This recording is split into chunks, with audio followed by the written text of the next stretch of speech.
I would like to invite the chairman of INDSR to deliver his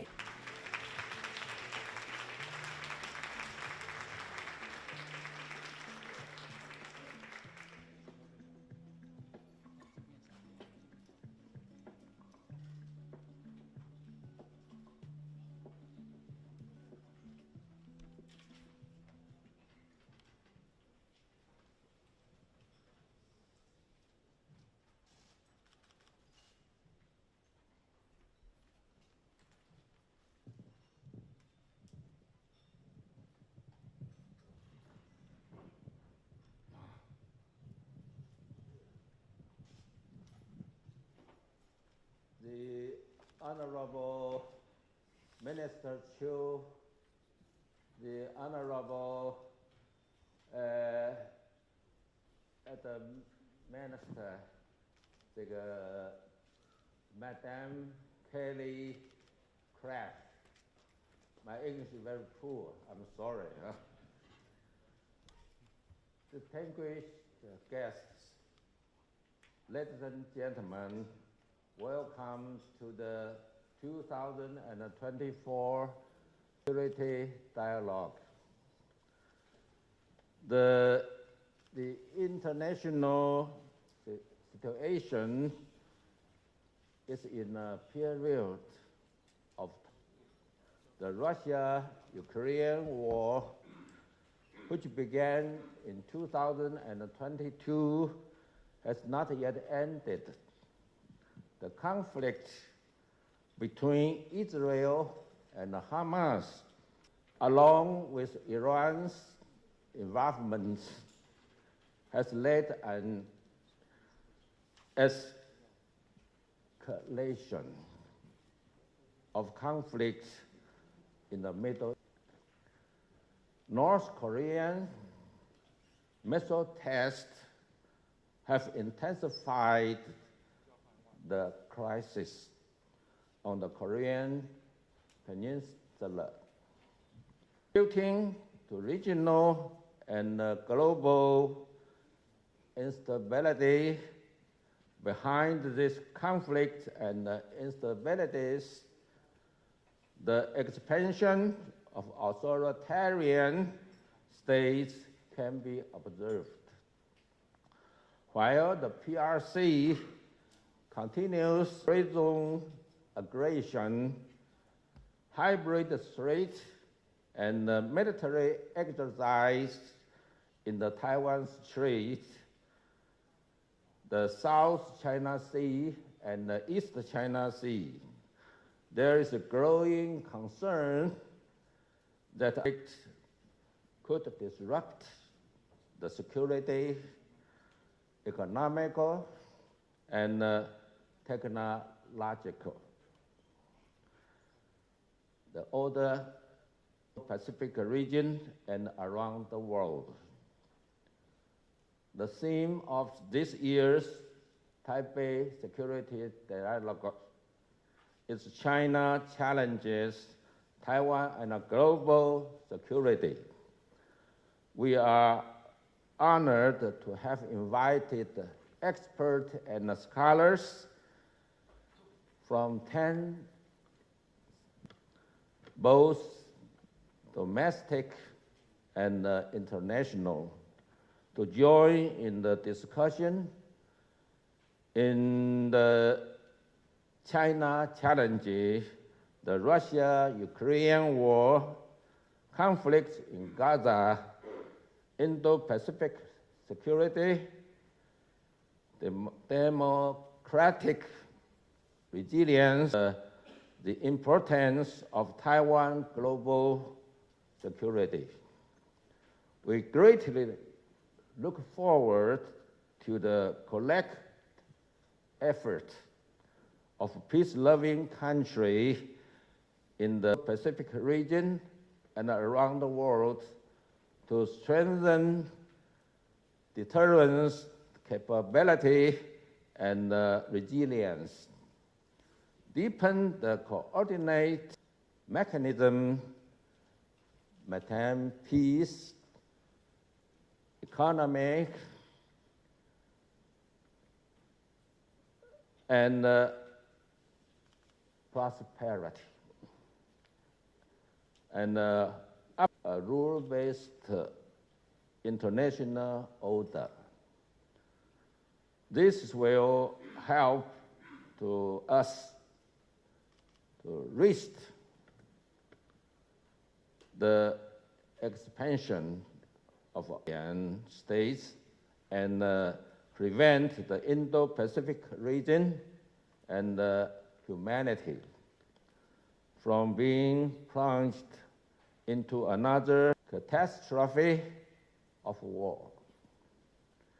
Although building deterrence capability comes with cost and risks, the catastrophe of war and the impact of authoritarian powers dominating the international order would far outweigh the cost of building deterrence. This is also the theme of today's security dialogue. I hope all participants made the right valuable conclusion.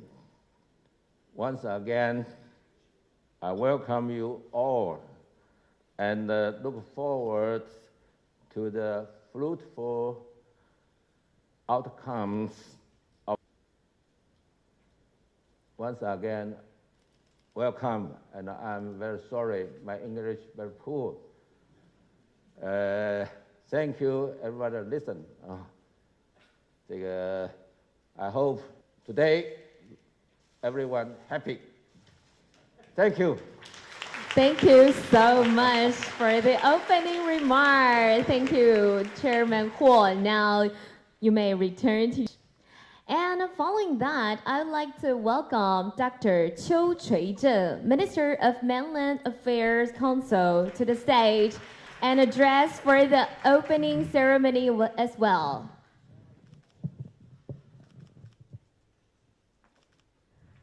Please welcome Minister Dr. Qiu Chuizheng.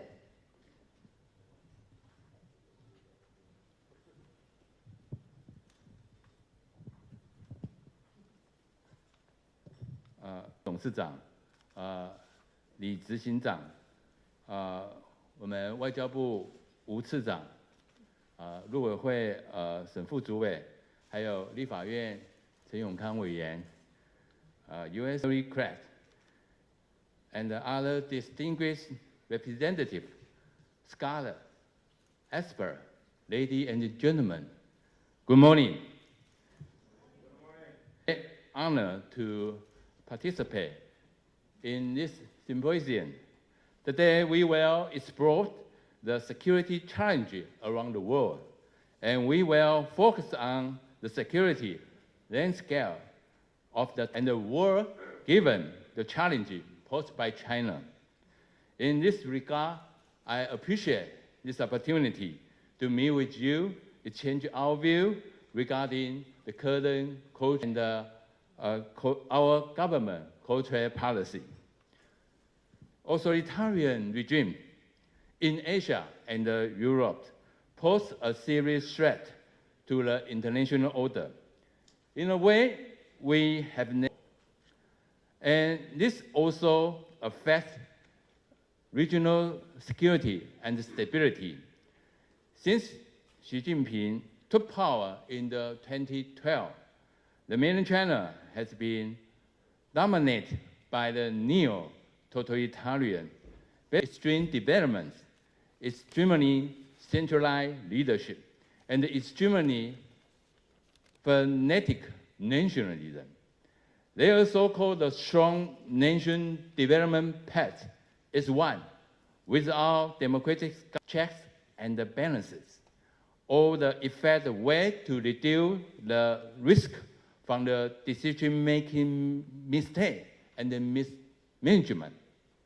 This is why our road for the mainland China development is full of uncertainty, could stir up the unrest in the region, and its long-term challenge to the rule-based international order. To ensure the CCP one-party rule and one-man rule, its leadership will continue champion national rejuvenation while adhering to its Taiwan and its aims for the cultural relation. Moreover, it's not committed to renouncing the use of the force against Taiwan. Xi Jinping brought the term limits to extend his tenure. It's precisely in order to achieve what called the national unification, resulting in his time in office. And finally, completing the historical mission of the national rejuvenation. This ambition is no doubt the risk in the Taiwan Strait. I now give you a short briefing on our cultural policy. Actually, it's easy to understand our cultural policy since President Chai was elected in 2016. Our government has promoted our cultural policy based on the maintaining the status quo of the peace and stability across the Taiwan Strait. I would like to emphasize our government position is consistent and also in line with the expectation of the international community and the well-being of the people between Taiwan and China. And we have spent no effort in sustaining the status quo, cultural relation, which means we maintain the both. We maintain the Taiwan democracy, freedom, human rights, and rule of law, and other universal values. And we maintain the stability in the Taiwan Strait. Although the interaction and the dialogue between the two sides have been cooling down and even suspended since the COVID-19 for almost 4 years. And we hope two sides can sit down and talk without any political precondition on the basis of the mutual respect, dignity, and equality. The leaders of the other side can display the wisdom and the flexibility toward a win-win future for the both sides of the Taiwan Strait. Over the past year, Taiwan has adhered to the policy of the maintaining the status quo in the Taiwan Strait. However, it must be in the Taiwan Strait, it's not static and calm, but it's an ever-changing dynamic. Exactly, who is trying to alter the status quo? It's Beijing authority, who has been escalating their military intimidation, diplomatic pressure, and economic coercion. Attempt to erase the sovereignty of ROC have strengthened the status quo of the peace and the stability in the Taiwan Strait and the region. Next, I want to talk about the China-Taiwan policy. Simply put, China-Taiwan policy is rigid, negative, flexibility. They insist Taiwan must accept their so-called 1992 consensus, which they define as their one China principle. I want to point out, if we accept 1992 consensus, that means we must accept Taiwan is part of the PRC and the China framework and the process for unification. Thus, we have not, and will not, accept any political preconditions due to the principle of the Taiwan sovereignty and democracy. In addition, the Xi Jinping remarked the January 2nd, 2019 as the 5 points are the guideline for the China-Taiwan policy. Actually, all these 5 points only refer just one thing, which to unify with Taiwan or against Taiwan. Xi has sped up his political agenda with Taiwan under the roadmap of the one country, two system model for Taiwan. Since then, cultural relations have entered a new era at this critical moment. She redefined the so-called 1992 consensus as the two sides of the Taiwan Strait belong to one China and should work together for national unity. She redefinition leave no room for the ROC Taiwan interpretation of the what one China mean, and leave no room for the existing ROC Taiwan. Furthermore, she said he would not renounce the use of force against. Therefore, the so-called 1992 consensus is only path toward the unification with China. Accepting the 1992 consensus simply means a unification of the one country, two system model which China promotes. Taiwan refused to accept the CCP political preconditions or his aim of unify with Taiwan. That's the challenge and the intensifying pressure from China, such as the military threat, diplomatic suppression, economic coercion, lawfare, and social infiltration. CCP also used a series of the cognitive, psychological, united front, and gray zone tactics against Taiwan. Moreover, CCP linked the Taiwan issue to its unshakable commitment to the national rejuvenation. Therefore, Xi policy toward Taiwan will only become more assertive and aggressive. Xi Jinping emphasized that unify with Taiwan is a historical mission of the CCP under his rule. Although the Taiwan faced pressure, our determination to safeguard our sovereignty and the democratic system have never been so strong. This is our bottom line. On this point, there is no room for compromise. We never succumb to the separatory and the intensifying pressure from China. Taiwan never surrendered. Going forward, both now and into the future, our government's policy commitment to a peaceful, stable, cross-strait relation will remain unchanged. Our government will also maintain a non-provocative and a non-adventurous attitude to prevent a serious conflict from the breaking out in the Taiwan Strait. President Lai has also been following the four commitments as the consensus of bottom line of the Taiwan society, which are committed to a free and democratic constitutional system of government. And ROC and the PRC should not to be subordinate to each other, and the commitment to resist any action or encroachment upon sovereignty.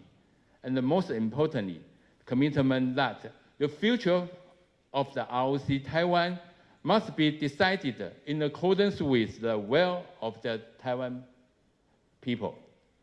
As a responsible member of the community, we are willing to facilitate meaningful dialogue under the principle of the parity, dignity, if the Beijing authority sincerely want to resolve the difference between the two sides and improve the cultural relation. As long as there is rationality, equality, and mutual respect, we are willing to work with the Beijing authority to create a mutually agreeable arrangement for upholding peace and stability in the Taiwan Strait. This is our shared responsibility.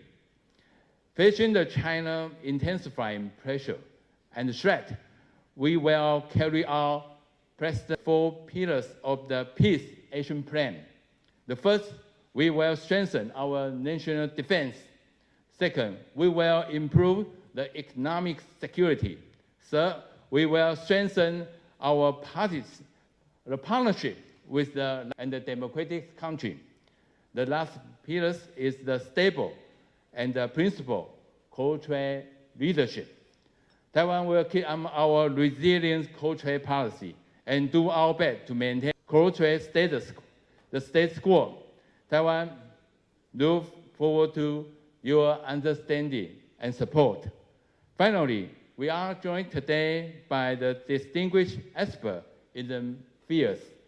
I wish today's symposium the fruitful result and the greatest success. Thank you so much. Thank you.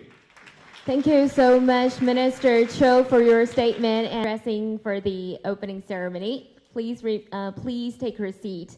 And following that, I would like to invite all of our guests and speakers to the stage for our first group photo at the very beginning of this forum. Now, ladies and gentlemen, as your name, please just come forward to the stage and to the steps. Firstly, I would like to welcome Mr. Yoichi Kato. Please come forward. And Dr. Bonnie Lin. Vice President Vina Buddha. Secretary General Nagano Reiko. Dr. Sok-jun Kwang. Please come to the stage. And please welcome Dr. June Teufel Dreyer. Admiral Tomohisa Takei. Dr. Jacques de Rear Admiral Katsuya Yamamoto. President Suu Kyi-han. Director Marcin Jerzewski. Ivan Kanapathy. Mr. Drew Thompson. Director General Yogeshi Kumar Joshi. Welcome Deputy Minister Wu Zhizhou, Deputy Minister Shen Youzhong, Minister Qiu Chuizheng, Chairman Huo Shouye, CEO Li Wenzhong, the Honorable Kelly Craft, the Honorable Pierre Andrieux, and also please welcome Director Christopher Sharman. Thank you all for joining us our group photo. And please follow our staff's instruction.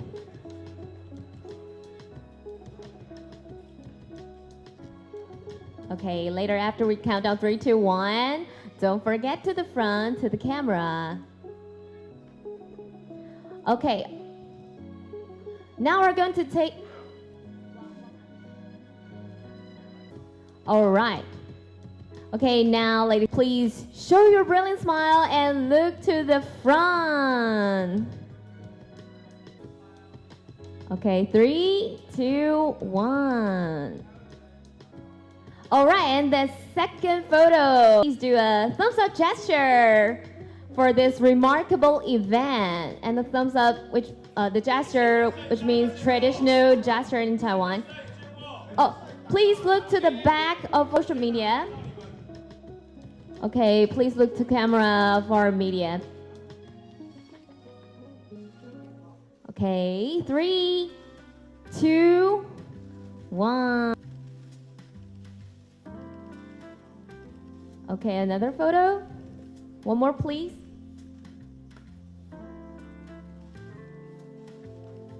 All right. Thank you so much. Many thanks to all of our guests and speakers for gracing the opening ceremony of Taipei Security Dialogue.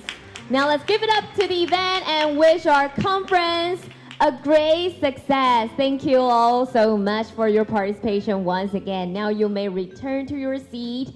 However, due to scheduling commitment, Minister Cho will be leaving the floor. Ladies and gentlemen, please give him a round of applause to express our gratitude to Minister Cho. Thanks to his participation this morning. All right, and as our first keynote speech, ladies and gentlemen, it's our great honor to have the Honorable Kelly Craft, who is former United States, Canada, and the United Nations, as our first keynote speaker today. Now, ladies and gentlemen, please join me in welcoming the Honorable Kelly Craft to deliver an opening speech.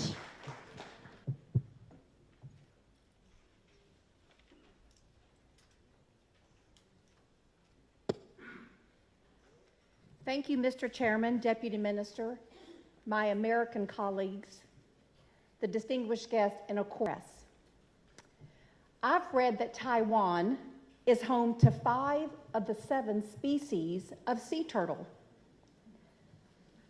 You know, maybe I'm just a sea turtle at heart, because sea turtles return to the place they're born, returned to the place I love. It is so good to be with each of you today. On my last visit, I walked the old streets of Taipei, feast on steamed soup dumpling Din Tai Fung, and joined you for the celebration of Taiwan's National Day. But the absolute highlight of my trip was the visit to the National Palace Museum, which holds the largest collection of Chinese art and artifacts in the world, rescued of the Civil War in 1949.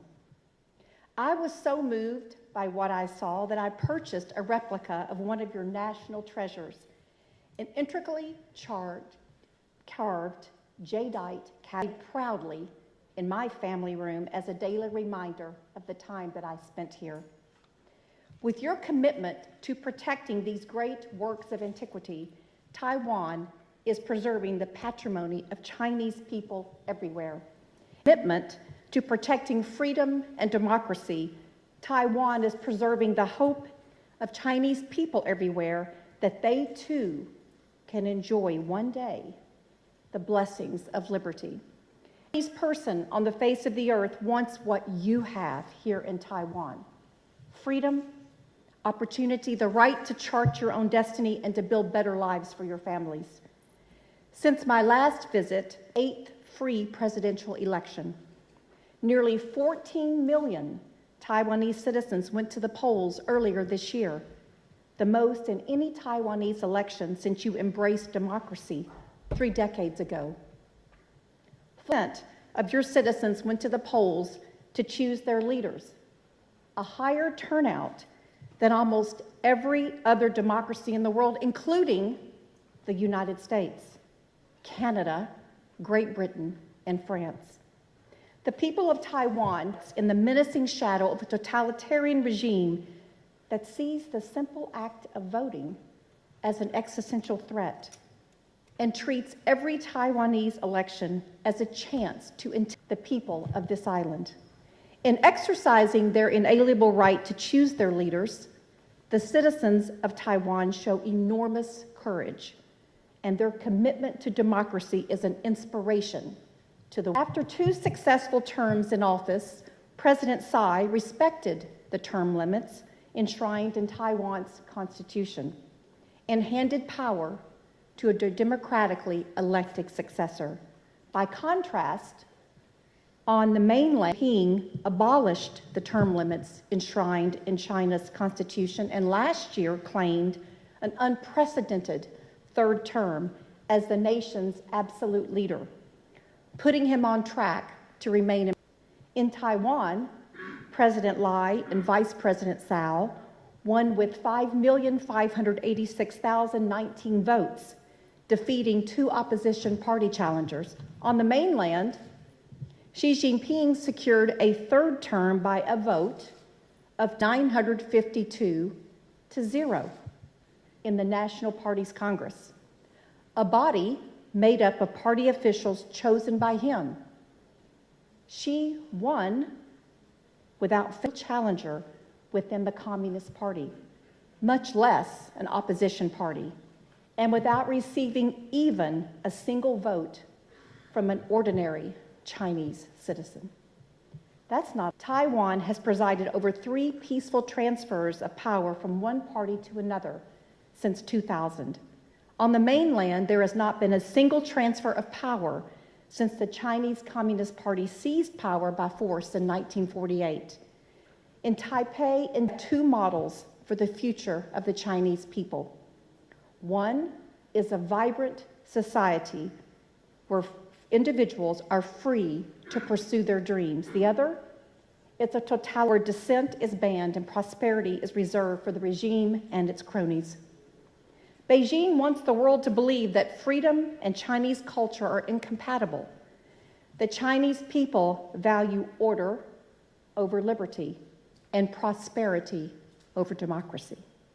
Taiwan world that democracy is the path to prosperity, that when freedom and Chinese culture mix, they produce a kind of dynamic, prosperous civilization we see here today.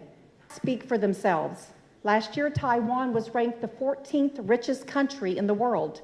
China was ranked 77th, despite having 60 times Taiwan's population. Taiwan's GDP per capita is $34,430, more than 2.5 times that of mainland China at $13,140. With your commitment to freedom and free market, producing an unprecedented prosperity for your citizens, Taiwan is a beacon of hope for the Chinese people and a beacon of hope for the world. And I am proud to visit this great bastion of democratic capitalism and stand with you.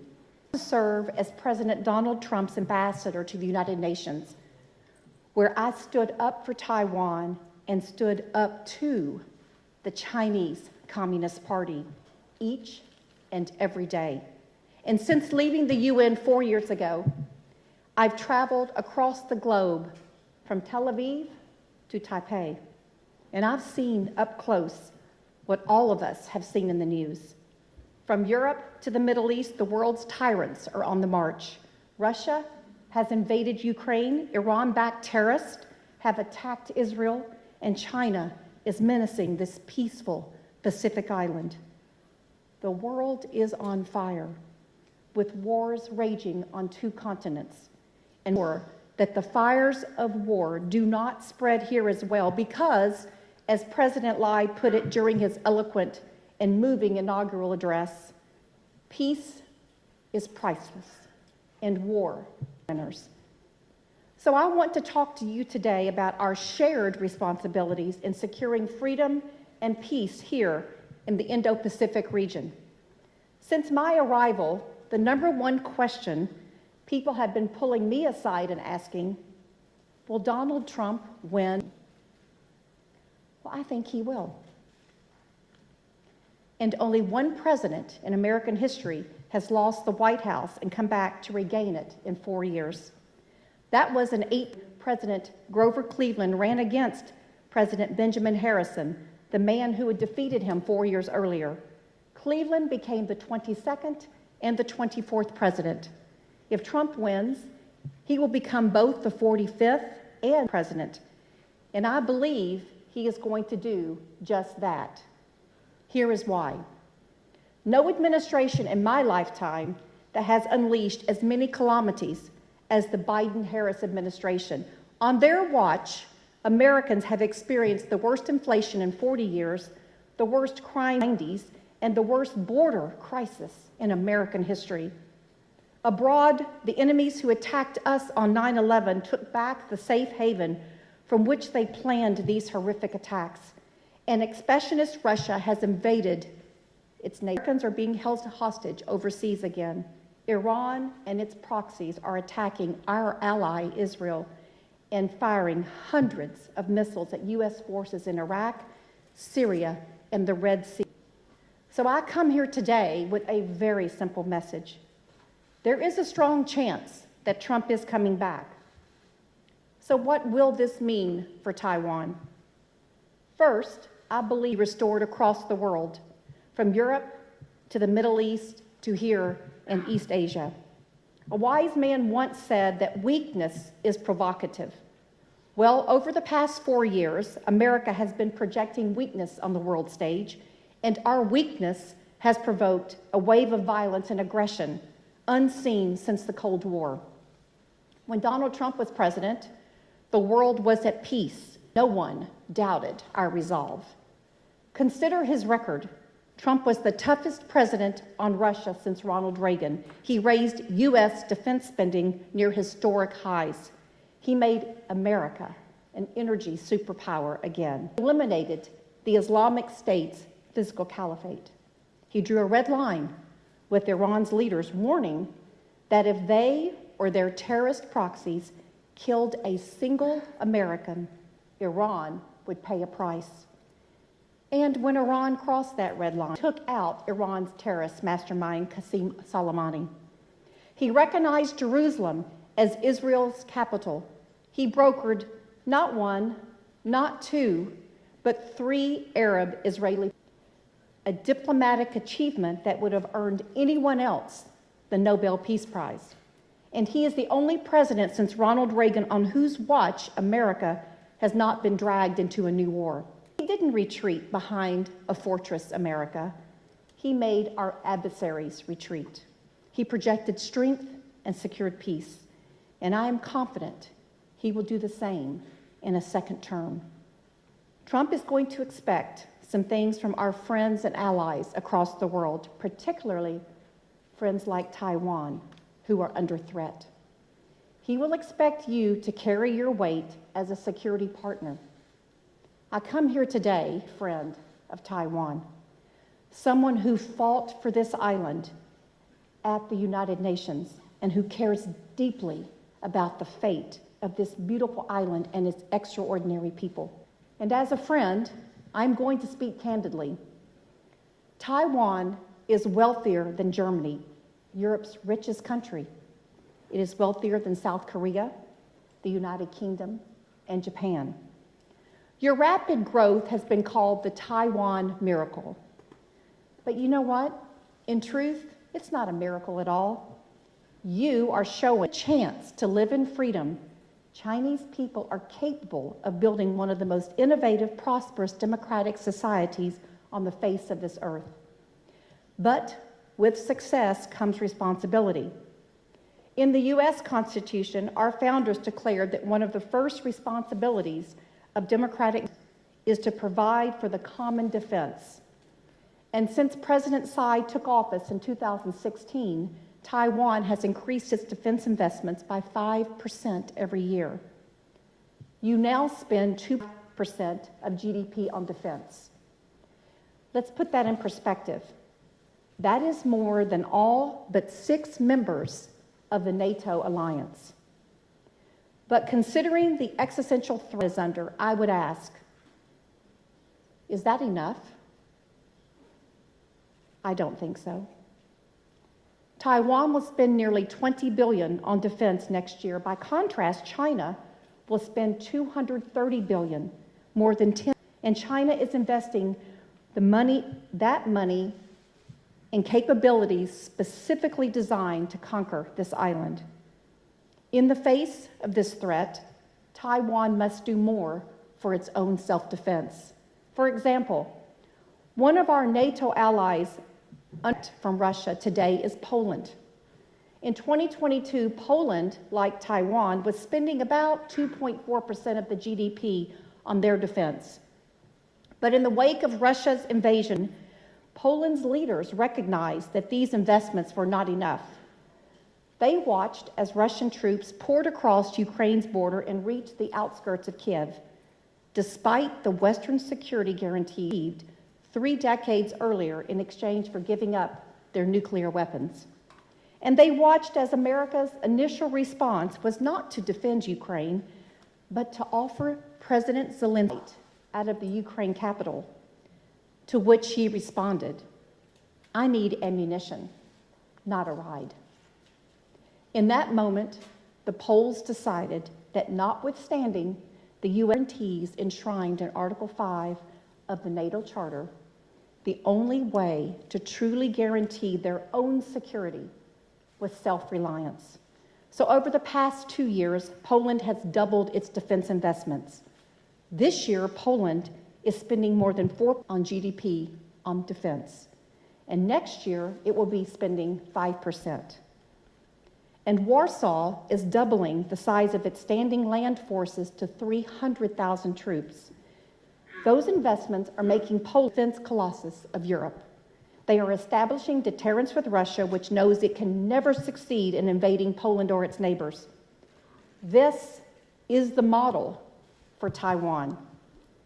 You must become of the Pacific, a nation that, while deepening its defense ties with America, is simultaneously building itself into an unquestionable military power no nation would dare threaten. Taiwan's democratic neighbors in the Pacific are taking these lessons to heart. Australia just announced a record $37 billion defense budget and is purchasing nuclear submarines from the United States, and has announced plans to raise its defense spending by $315 billion over the next 5 years, an increase of more than 50% that will give Japan one of the largest defense budgets in the world. It is time for Taiwan to make increased defense investments of similar scope and scale, and it cannot wait another minute to do so. Biden has slow-rolled delivery of weapons to Kiev, taking months and even years to provide Ukraine with F-16s, Patriot air defense, M1 Abrams tanks, and ATACMS. He can do this as a long, porous border that make it easier to deliver weapons to Kiev and resupply Ukrainian forces amidst the fighting. But Taiwan is an island to invade, but also much harder to resupply once a war begins. So the question Taiwan's leaders should be asking right now, invaded tomorrow, what will we wish we had done?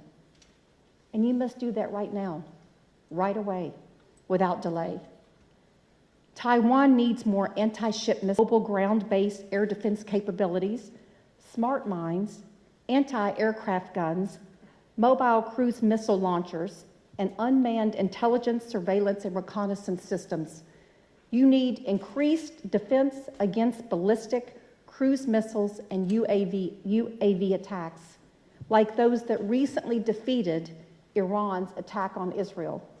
You need more precision strike systems as well as the counter-strike capabilities that can hit targets on mainland China and take out Chinese airfields, supply depots, command and control.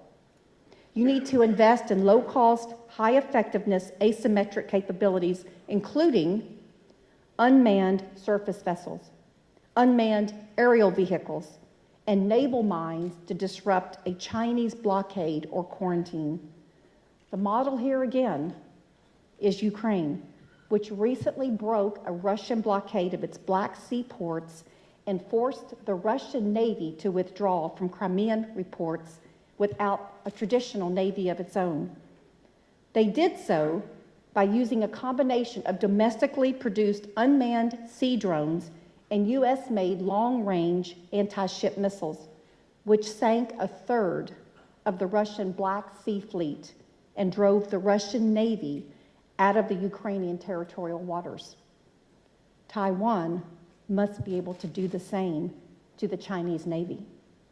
You need stronger offensive and defensive cyber warfare capabilities so you can both withstand and deter Chinese cyber attacks on your electrical grid and communication networks while threatening China with cyber attacks of your own.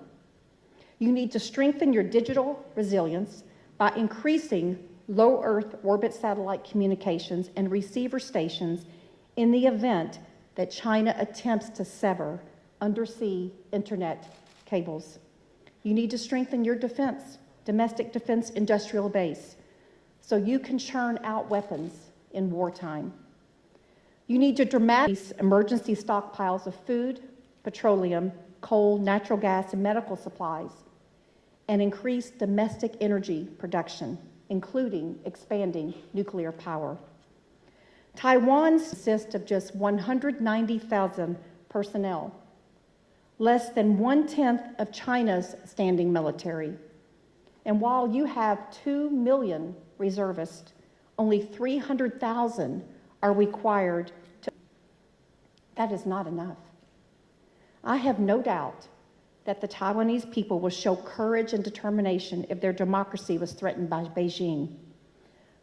But our goal must be to ensure they never have to do so. And the only way to do so is to make sure that Beijing has both the will and the capability to defend this windswept island of democracy. They must understand that any effort to extinguish the spirit of freedom of the Taiwan fail. I have confidence in the people of Taiwan, particularly the younger generation, and they are not likely to give up their liberty and way of life easily. History has shown that once while roused, free people are necessary to confront evil and secure liberty. Let us pledge together to do what is necessary today to make sure that we never have to rise to freedom's defense and to secure a future of freedom and peace for the great people of this magnificent island. During my service as U.S. Ambassador to the UN, I worked tirelessly every day to fight systemic discrimination against Taiwan and to stand up to the bullies of Beijing who threatened you. In turn, you have always treated me like family, welcoming me into your hearts and kindness and hospitality of the Taiwanese people. And so I'm here to return your kindness by sharing with you the best advice I have for navigating the next Trump presidency. The secret to getting along with Donald Trump is doing your part and carrying your weight. If you're willing to do that, he will be the most reliable friend and ally you can imagine. And I believe if Taiwan does, Trump term will usher in another great era of U.S.-Taiwan relations and a new era of peace in the Taiwan Strait. Let me close by saying this. I recently a trailer for a new 10-part Taiwanese television series called 0 Day that will air next year, depicting a Chinese blockade and invasion of Taiwan.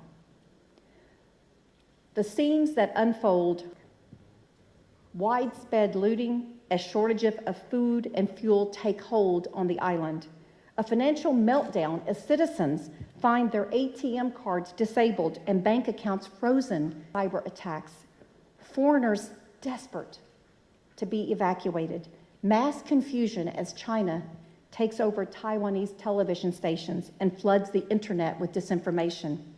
You know, these events at this moment, they may seem unimaginable to many here, just as it seemed unimaginable to many in Ukraine that Russia would invade their country, bomb their cities, and commit horrific atrocities against a people Putin claimed are brothers and one people. But it happened. Xi also considers the people of Taiwan and China one people. And as he has just been as clear about his intentions towards Taiwan as Putin was in Ukraine. Xi has declared that resolving the Taiwan question and realizing reunification is a historic mission and unshakable commitment of the Communist Party of China. Sending a message that you will not be deterred by their threats will require historic defense investments, investments that will not only increase Taiwan's military capabilities, but and willingness to sacrifice to defend your freedom and way of life. If you do your part, and I believe America will do its part as well, together we will make certain there will be no Taiwan. Many thanks to the Honorable Kelly Pratt. Thank you for your inspiring talk. Please have a seat, and thank you so much for your support and advice. Now, ladies and gentlemen, we're going to take a short break. The next session, Conversation 1, will begin at 9:15. So there's about 5 minutes break. Also, we prepare some refreshment and beverage outside of the hall, so you may feel free to enjoy. But don't forget to take your seat promptly so that we can begin our next event as scheduled. Thank you so much. See you soon.